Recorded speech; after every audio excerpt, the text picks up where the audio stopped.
नमस्कार, स्वागत आहे तुमचं माझ्या यूट्यूब चॅनलवर. तर आज मी बनवणार आहे पालक पुरी. तर मी इथे एका बाउलमध्ये गव्हाचं पीठ घेतलं आहे आणि यात लसूण आणि 3 मिरच्या घेतल्या. तुमच्या तिखटानुसार तुम्ही मिरची टाकू शकता.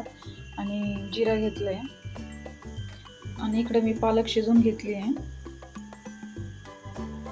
1-2 मिनटं शिजवली फक्त आणि ती मिक्सरमध्ये बारीक वाटून घेणार आहे. या वाटण्यामध्ये थोडीशी कोथिंबीर टाकून घेतली. आता ते थोडंसं वाटून घ्यायचं. आता हे वाटण गव्हाच्या पिठामध्ये टाकून घ्यायचं. त्याच मिक्सरच्या भांड्यामध्ये मी पालक टाकून घेतली आणि ती पण मिक्सरला लावून घेते. हे बघा, ती पण व्यवस्थित बारीक वाटून घ्यायची. यात हे पालक अशी बारीक वाटून यात टाकून घेतली आहे. त्याच्यानंतर मीठ टाकून घ्यायचं. चवीनुसार मीठ टाकून घ्यायचं आणि छोटा स्पून घी टाकून घ्यायचं. तूप टाकायचं. हा ओवा आहे, हा थोडासा असा चुरगळून त्यात टाकून द्यायचा.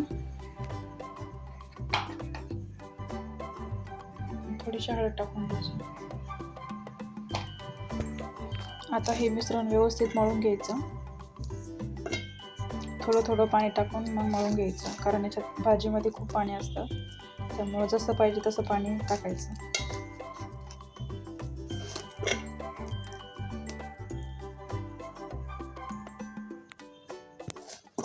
छोटे मुलं जर अशी पालक खात नसेल ना, तर अशा पुऱ्या बनवून द्यायचा.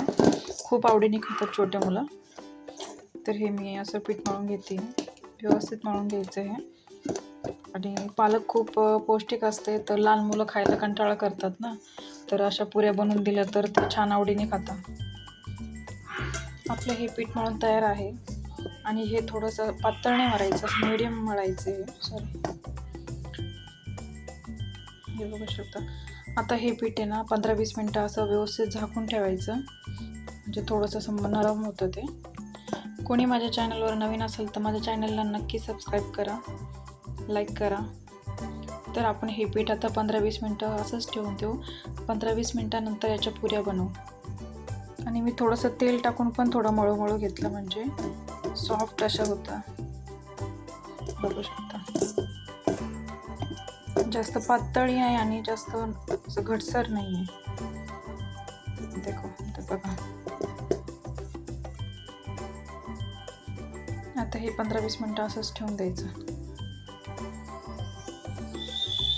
तर आपले हे पीठ 15-20 मिनटं झाली आहे. तर व्यवस्थित असं भिजलं आहे. तरी तर आपण पुऱ्या बनवायला घेऊ. तरी ते छोटे छोटे असे बॉल करून घेतले, छोट्या आकाराचे. व्यवस्थित दिसत नाही आहे.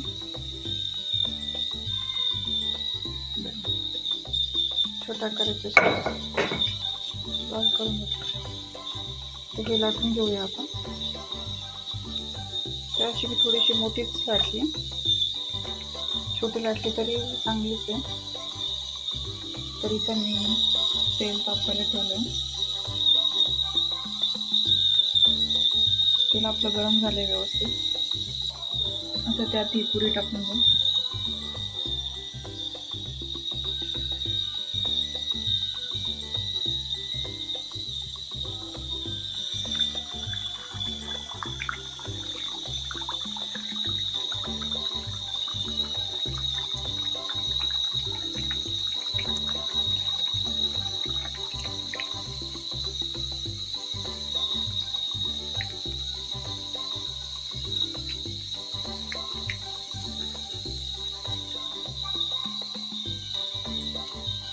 एकदम अशी फुगली बघा.